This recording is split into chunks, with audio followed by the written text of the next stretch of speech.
അസ്തമയ സൂര്യൻ്റെ അരുണകിരണങ്ങളിൽ അരുണവർണ്ണ ശിലകൾ വൈഡൂര്യം പോലെ തിളങ്ങുന്ന കാഴ്ചയാണ് നിങ്ങളെ കാണുന്നത്. Hello guys, welcome back. അപ്പോൾ നമ്മൾ അക്ഷർധാമിൽ നിന്ന് നേരെ റെഡ് ഫോർട്ടിലേക്ക് പോവുകയാണ്. അങ്ങനെ നമ്മൾ റെഡ് ഫോർട്ടിൻ്റെ പരിസരത്ത് എത്തിയിട്ടുണ്ട്. നമ്മളെ ടാക്സിക്കാരൻ നമ്മളെ കൊണ്ട് അതിൻ്റെ ഇപ്പുറത്തെ പുറകിലെ ഗേറ്റിലാണ് കൊണ്ട് ഇറക്കി വിട്ടത്. ശരിക്കും നമ്മൾ ഫ്രണ്ടിലെ ഗേറ്റിൽ പോയാൽ മതിയായിരുന്നു. അപ്പോൾ അയാൾക്ക് എളുപ്പത്തിന് വേണ്ടിയിട്ട് അയാൾ നമ്മൾ അവിടെ കൊണ്ട് ഇറക്കി വിട്ടു. അങ്ങനെ നമുക്കതറിയില്ലായിരുന്നു, നമ്മൾ ആദ്യമായിട്ട് വരുന്നേയില്ലേ. അപ്പോൾ അങ്ങനെ നമ്മൾ നേരെ നടന്ന് ഇവിടെ അടുത്താണ് എൻട്രൻസ് ഗേറ്റ് എന്നും പറഞ്ഞ് പയ്യെ നടക്കാൻ തുടങ്ങി. അപ്പോൾ നമ്മളവിടെ പാർക്കിംഗ് ഏരിയ കണ്ടു. അതിന് കുറച്ചും കൂടെ മുന്നോട്ട് പോകണമെന്ന് പറഞ്ഞു. അങ്ങനെ ഞങ്ങൾ അങ്ങനെ മുന്നോട്ട് പോയി.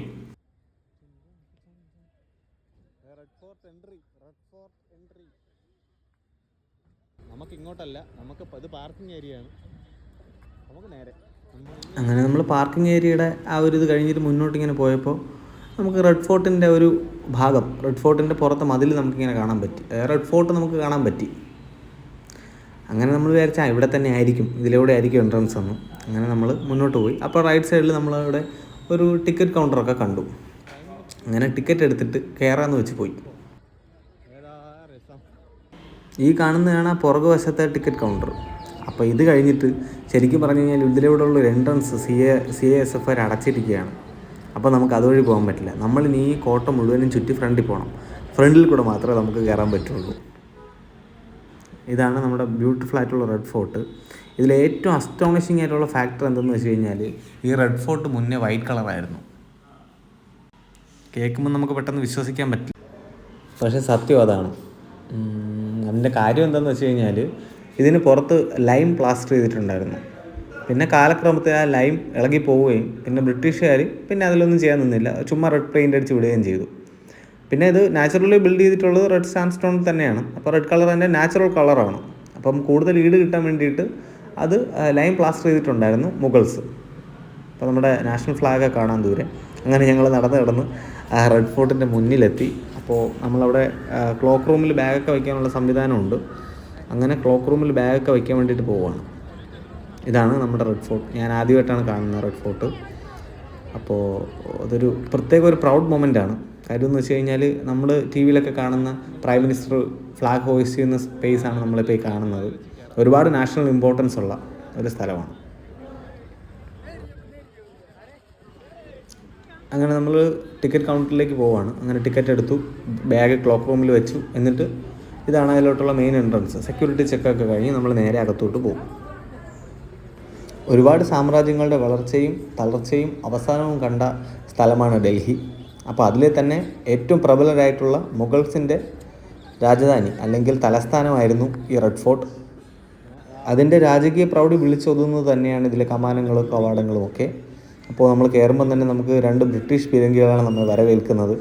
കൊളോണിയൽ കാലത്തെ അടിച്ചമർത്തലിൻ്റെ സൂചകമായിട്ടാണ് അതിവിടെ സ്ഥാപിച്ചിരിക്കുന്നതെന്നാണ് എനിക്ക് തോന്നിയത്. അപ്പോൾ ഒരുപാട് ധൈര്യ ദേശാഭിമാനികളെയും സ്വാതന്ത്ര്യ സമര സേനാനികളെയും ഇല്ലാതാക്കിയിട്ടുള്ള പീരങ്കികളായിരിക്കാം ഇത്. ഇപ്പോൾ നിങ്ങൾ കാണുന്ന സ്ഥലത്തൂടെ ഈ പടിക്കെട്ടുകൾ കയറിയാണ് രാജ്യത്തിൻ്റെ പ്രധാനമന്ത്രി പതാക ഉയർത്താൻ പോകുന്നത്. എല്ലാ വർഷവും ഓഗസ്റ്റ് 15 നമ്മൾ കാണുന്നത്. മെയിൻ ഗേറ്റാണ്. അപ്പോൾ നമ്മൾ ഫാമിലി, അച്ഛൻ, അമ്മ, ഞാൻ, അനിയത്തി, അപ്പോൾ നമ്മളാണ് റെഡ് ഫോർട്ട് കാണാൻ വേണ്ടി വന്നത്. അങ്ങനെ ഞങ്ങൾ മെയിൻ എൻട്രൻസിനുള്ളിലേക്ക് കയറുകയാണ്.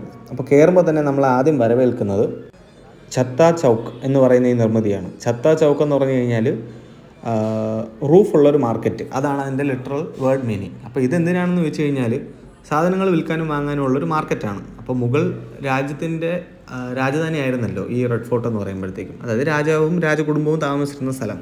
അവർക്ക് വേണ്ടിയിട്ടുള്ള സുഗന്ധവ്യഞ്ജനങ്ങളും വസ്ത്രങ്ങളും വിൽക്കുന്നതിനും വാങ്ങുന്നതിനും വേണ്ടിയിട്ടുള്ള ഒരു സ്ഥലമായിരുന്നു ഇത്. അപ്പോൾ ഒരുപാട് ആർട്ടിസൻസ് ഇവിടെ മുന്നേ പണിയെടുത്തിട്ടുണ്ടാവാം. ആൾക്കാർ വലിയ വലിയ സാധനങ്ങളൊക്കെ കൊണ്ടുവന്ന് വിറ്റിട്ടുള്ള സ്ഥലമാണ്. പിന്നെ ഈ സൈഡിലോട്ട് ഇതെല്ലാം പഴയ നിർമ്മിതികൾ ഉണ്ടായിരുന്നിരിക്കാം, പക്ഷേ പിന്നീട് ഇതെല്ലാം ബ്രിട്ടീഷ് ബാരക്സ് ആയിട്ട് കൺവേർട്ട് ചെയ്തിട്ടുണ്ട്. ബ്രിട്ടീഷ് ബാരക്സിൻ്റെ ഒരു സ്റ്റൈൽ നമുക്ക് ഇതിനകത്ത് കാണാൻ പറ്റും. ബാക്കി സ്ഥലങ്ങളെല്ലാം മൈതാനമായിട്ട് ഇട്ടിട്ടുണ്ട്. ഇനിയും നമ്മൾ അകത്തോട്ട് പോകുമ്പോൾ ഇപ്പോൾ ഈ നമ്മൾ കാണുന്നത് നൗബത്ത് ഖാന എന്ന് പറഞ്ഞൊരു സ്ഥലമാണ്. നൗബത്ത് ഖാന എന്ന് പറഞ്ഞൊരു കെട്ടിടമാണ്. അതിനെപ്പറ്റി നമുക്ക് ഡീറ്റെയിൽ ആയിട്ട് പറയാം. അതിൻ്റെ പുറകിലായി നമ്മൾ ഈ കാണുന്നത് ദിവാനൈ ആം. ദിവാനൈ ആം എന്ന് പറഞ്ഞു കഴിഞ്ഞാൽ സാധാരണ ജനങ്ങൾക്ക് ചക്രവർത്തിയെ കണ്ട് പരാതി പറയാൻ വേണ്ടിയിട്ടുള്ള സ്ഥലമാണ്. ഇതിന് മുന്നിൽ വന്ന ആളുകൾക്ക് നിൽക്കാം, പരാതികൾ ഉണർത്തിക്കാം. രാജാവ് അവിടെ വന്നു നിന്നും എല്ലാവരുടെ പരാതികളും കേൾക്കും. ഈ നൗബത്ത് ഖാന എന്ന് പറയുമ്പോഴത്തേക്ക് ഇതിനകത്ത് ഈ വരുന്ന ആൾക്കാരെ എൻ്റർടൈൻ ചെയ്യിക്കാൻ വേണ്ടിയിട്ട് മ്യൂസീഷ്യൻസും പിന്നെ അല്ലാതെ ആർട്ടിസൻസൊക്കെ ഇരുന്നിട്ടുള്ള സ്ഥലമാണ്. ഒരുപാട് പാട്ടുകാർ അതിനകത്തിരുന്ന് പാട്ട് പാടിയിട്ടുണ്ട് എന്നാണ് പറഞ്ഞത്. അപ്പോൾ ഒന്ന് ആലോചിക്കുക, ഇത്രയും പ്രബലരായിട്ടുള്ള മുഗൾസിൻ്റെ സംഗീത വിദ്വാൻമാർ എത്രത്തോളം മനോഹരമായിട്ടുള്ള സംഗീതം പൊഴിച്ചിരുന്ന സ്ഥലമായിരിക്കും അതെന്ന്. അപ്പോൾ ഇവിടെ നിന്നാണ് ജനങ്ങൾ രാജാവിനോട് പരാതിയൊക്കെ പറഞ്ഞിട്ടുണ്ടായിരുന്നു. ഈ സൈഡിൽ കാണുന്നതെല്ലാം ബ്രിട്ടീഷ് ബാരക്സ് ആണ്, 18-ാം നൂറ്റാണ്ടിൽ നിർമ്മിച്ചിട്ടുള്ളത്. ദിവാനയാം നേരത്തെ പറഞ്ഞ ഫീച്ചേഴ്സൊക്കെ തന്നെയാണ്. ഇവിടെ ഇരുന്നാണ് രാജാവ് ചക്രവർത്തി ജനങ്ങളുടെ പരാതി കേട്ടിട്ടുള്ളത്. അതിന് തൊട്ട് താഴെയുള്ള പീഠത്തിലാണ് പ്രധാനമന്ത്രി ഇരുന്നിരുന്നത്. ഈ ക്യാമറ പിടിച്ചിരിക്കുന്ന ഈ വ്യൂവിൽ നിന്നുകൊണ്ടാണ് മഹാന്മാരായ ചക്രവർത്തികൾ ജനങ്ങളുടെ പരാതി നേരിട്ട് കേട്ടിട്ടുണ്ടായിരുന്നത്.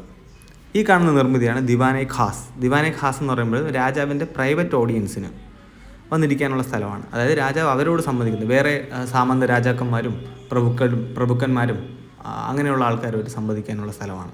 ദിവാനെ ആമിൻ്റെ പുറകിലാണ് ദിവാനെ ഖാസ്. അങ്ങോട്ട് എൻട്രി റെസ്ട്രിക്റ്റഡ് ആണ്. ഇതാണ് ദിവാനെ ഖാസ്. ഈ ദിവാനെ ഖാസിൻ്റെ ഏറ്റവും വലിയ പ്രത്യേകത മയൂര സിംഹാസനം ഇതിനകത്താണ് വച്ചിരുന്നത്. അത് പിന്നെ നാദിർ ഷാ വന്ന് പേർഷ്യയിലേക്ക് കൊണ്ടുപോയായിരുന്നു.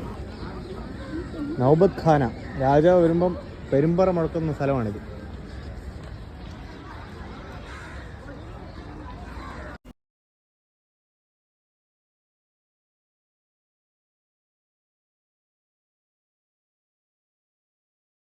അപ്പോൾ നേരത്തെ കണ്ട പീരങ്കിയാണ് 1827 എന്ന് എഴുതിയിട്ടുണ്ട്.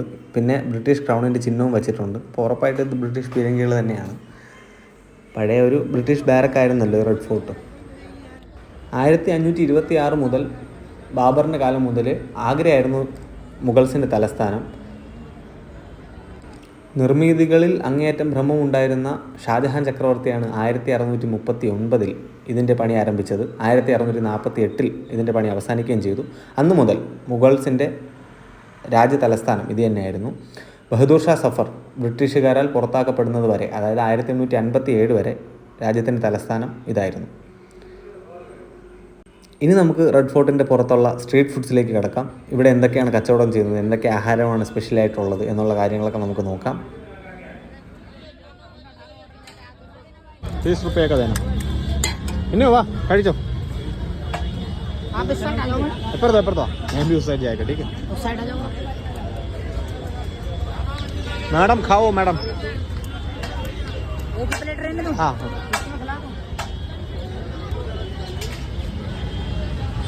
അപ്പം നമ്മുടെ നാട്ടിലൊക്കെ പാനിപ്പൂരി നൂഡിൽസൊക്കെ കിട്ടുമെങ്കിലും ഇവിടെ നിന്ന് റെഡ് ഫോർട്ട് കണ്ടുകൊണ്ട് കഴിക്കുന്നൊരു ഫീല് ഇവിടെ മാത്രമേ കിട്ടുള്ളൂ. കാര്യം റെഡ് ഫോർട്ട് ഇവിടെയല്ലേ ഉള്ളൂ. ഒരു പ്രത്യേക രസമായിരുന്നു മൊത്തത്തിൽ. പിന്നെ അതുപോലെ തന്നെ കുറേ സാധനങ്ങൾ ഇവിടെ വാങ്ങാൻ കിട്ടും. ജീൻസൊക്കെ വളരെ ചീപ്പ് റേറ്റിൽ കിട്ടും. 150 രൂപയുള്ളായിരുന്നു ഈ ജീൻസ്. ഞാനൊരു 2 വാങ്ങി മിന്നുവിൻ്റെ തലയിൽ വെച്ച് കൊടുത്തയച്ചത്. അങ്ങനെ മിന്നു അത് ചുവന്നുകൊണ്ട് പോവുകയാണിപ്പോൾ.